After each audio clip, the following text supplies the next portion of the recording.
Hello guys, this is Orof and welcome back to my channel. In today's video I'm gonna dive a little bit deeper into the new legendary gem system. 2 days ago I released a video on this topic and there were some people who thought it was too good to be true and this has to be unintended and it should not work this way. But I can just tell you now that the developers has confirmed that it works as intended, so you can go ahead now and use this strategy.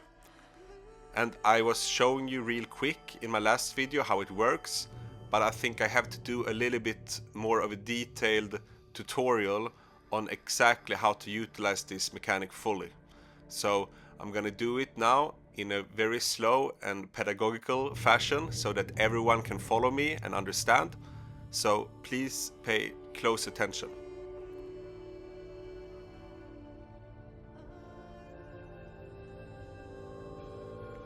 And the first thing that I'm gonna do is that I'm gonna explain to you how the old system worked. And to do this, I have equipped a blood-soaked jade. So this blood-soaked jade is at rank 10. And of course you don't need a rank 10 gem to utilize this mechanic, but this is just for educational purposes. You could always go inside of your gem and you could put other gems inside. And when you did so, you could unlock these affixes on the left side. So you can see here that in my blood-soaked jade, I have unlocked primary attack damage, skill damage, damage done increased by each party member, and damage to full life enemies. And this has to do with the gems I have put inside. So let's remove some gems here, for example. Let's remove the echoing shade. Let's remove the lightning core. Yeah, let's remove all of them actually. So here is a gem without any gems inside, and you can see now that I have no bonus fixes on the left side. And when I start putting in gems, you can see now if I put in the lightning core, this will give me 12 resonance points. And I will need 20 resonance points to unlock the first affix there. So let's put in another gem. A rank 5 2-star gem will give me 10 points. So now I have a total of 22 points, and this means I have unlocked the first affix. I can then continue and add another 10 points, so I have 32 points. It's still not enough to unlock the second affix, but as soon as I put in a Svensson's Haunting here at rank 4, this will give me 42 points. So here we can see that now I have more than 60 points, so I've managed to unlock the 3 first affixes. And finally, I can also put in this echoing shade, and you can see that now I have more than 160 points, so I have managed to unlock 4 affixes. So this is what the old system looked like, and in the gem here in the middle, in the blood-soaked jade, I have a total of 4,450 gem fragments. And before, these gem fragments would be locked into this primary gem, the blood-soaked jade in this case. But now I can luckily, with the new mechanic, free a lot of these gem fragments up, and maybe I can even free all of it up. So let us see how this works.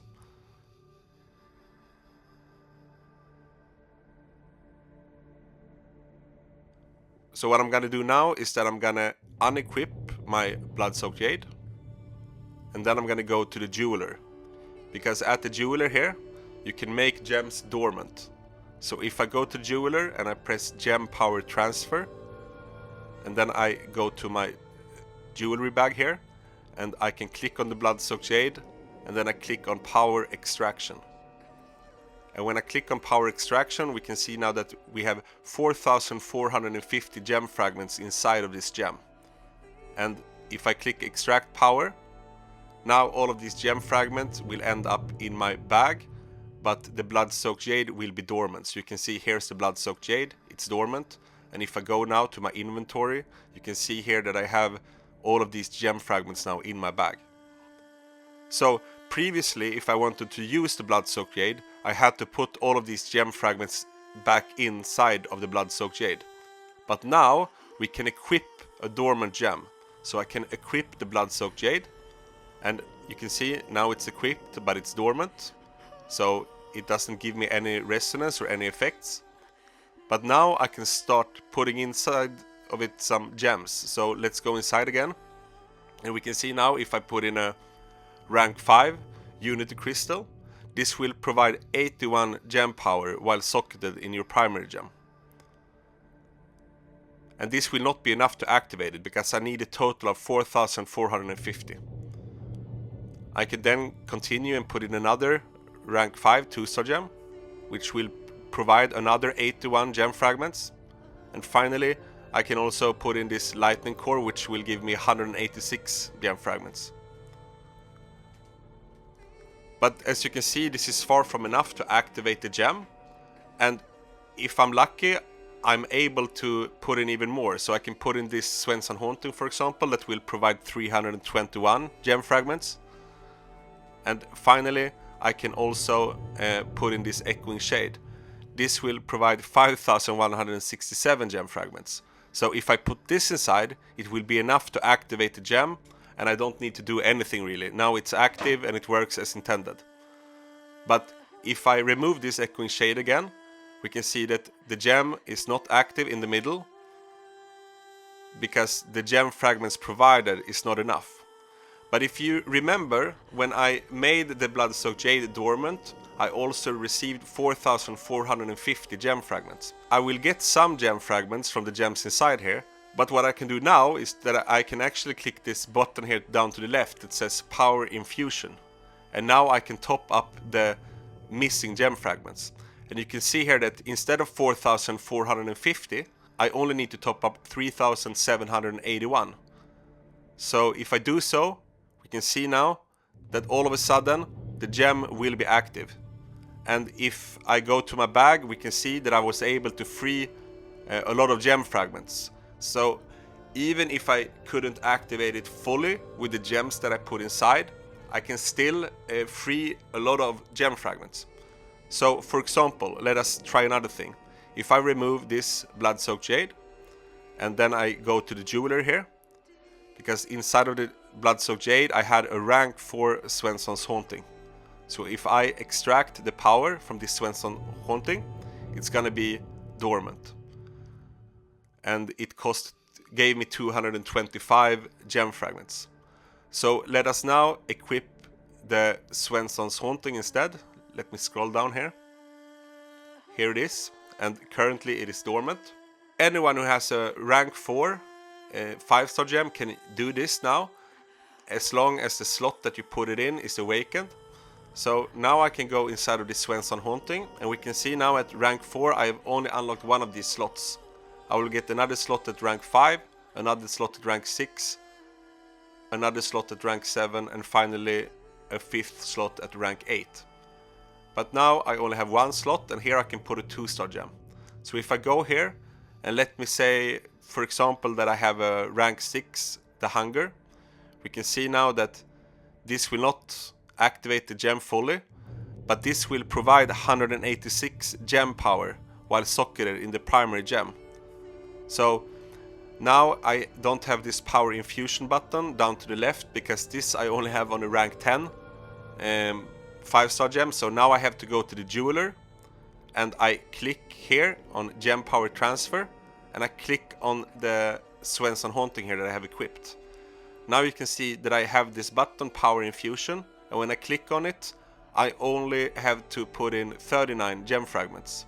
So here we can see now that I unlocked almost 200 gem fragments to my bag. So in other words, you don't need to have enough gems to put inside of your dormant gems to activate it. You can just top up the rest. So first you remove everything, then you put in the gems, and then you top it up until it's activated, and then you will have a lot of spare gem fragments to use.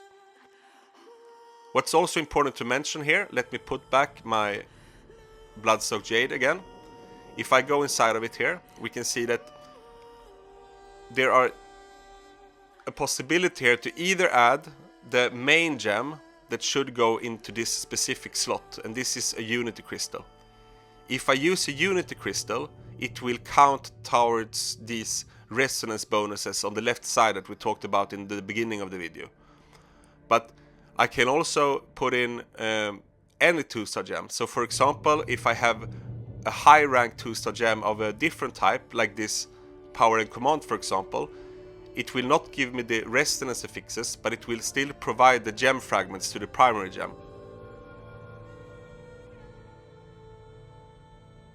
So what does this mean for the game, and why is it a good thing for you?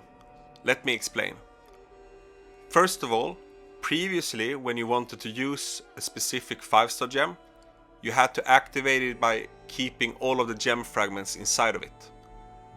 But this new system actually encourages people to diversify their gem pool, because instead of having the gem fragments inside of your primary 5-star gem, you can now move them into different types of 2-star gems. So this will allow you to experiment a lot more, because you will have more gems in your arsenal, as I just said. And I believe that when we are able to experiment freely and to try out different types of builds and all of the different types of gems, then we will have a lot more fun in the game. So that's of course a positive. And I also think that when we have more fun in the game, it will increase player retention rate, so that more people will stay in the game and enjoy the game. And it's also easier for newer players to not make mistakes. They can upgrade a 2-star gem and then they find out, okay, maybe I want to use a different 2-star gem. Now it's a lot easier to change your build. And not only because of the mechanic I showed you in this video, but also the fact that we now can make 2-star gems and 1-star gems dormant.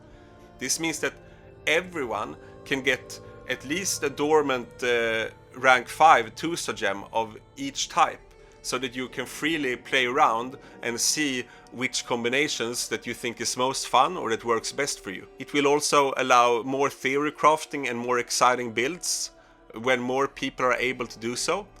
So this is a huge change, but there are also other positive implications. A lot of people has complained about the markets lately, and that the market prices has gone down significantly. And if you think about it, if we take the Blood-Soaked Jade for example, Blood-Soaked Jade has been a very popular gem, but it has only driven up demand for Blood-Soaked Jades on the market. But with this new system, it will not only drive up demand for the Blood-Soaked Jades, it will also drive up demand for all of the gems that you can put inside of it. So this will probably revitalize the markets, and that's also a good thing. What's also good about this is that there is a lot of players, and this is maybe not for free-to-play players, but for those who have spent a little bit more, maybe players above 4,000 resonance, 5,000 resonance, or 6,000 resonance. Previously, when you reached a certain point, it was harder and harder to make any improvements. So a lot of people, they were hesitant to keep investing because it was too huge leaps to reach certain points and certain goals. But with this new system, we have freed up a lot of gem fragments, and now those players might be incentivized to get more duplicates, because now they can achieve their goals a lot easier. And this is a good thing for Blizzard and NetEase, of course.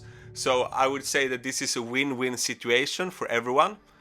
And I will once again say that I believe that this is the best change to the game since the release, because people has been locked into their builds for too long time, and this has led to a lot of players quitting because they get bored, and this will probably change a lot of that. So feel free now to experiment with these new features. We are not creating any new gem fragments by doing this. This is just freeing gem fragments that we already had. So you can now move them around freely. You don't risk anything. If you put them inside of a 2-star gem and then you later want to put them somewhere else, you can just make the 2-star gem dormant. So it's a perfect system now. Almost perfect. So I hope that you have a lot of fun with this, and I hope that this video was maybe a little bit more educational than my previous one, because I want to take it a little bit more slow and go through it step by step so that everyone can follow. And if you have any questions or if I missed anything, please let me know in the comments. I always try to answer all of the questions I receive. And if you don't have any questions, I want to thank you for watching this video. And if you haven't done so already, please subscribe to my channel. It means a lot to me. And of course, I also want to wish you a very nice day or a very nice evening wherever you are. And finally, to all of my clan members in Nyx, I would also like to say Voruk Nyx, Sholak Sol. So, bye bye!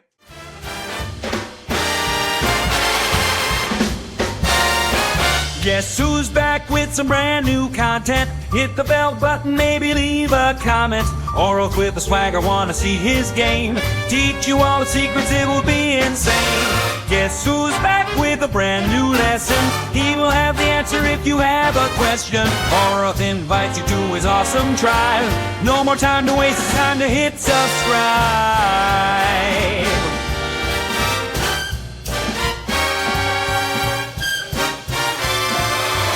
1, 2, 3 is the man of our affection. 4, 5, 6 only aiming for perfection. 7, 8, 9 he is 10 out of 10. Subscribe and you will never miss a video again.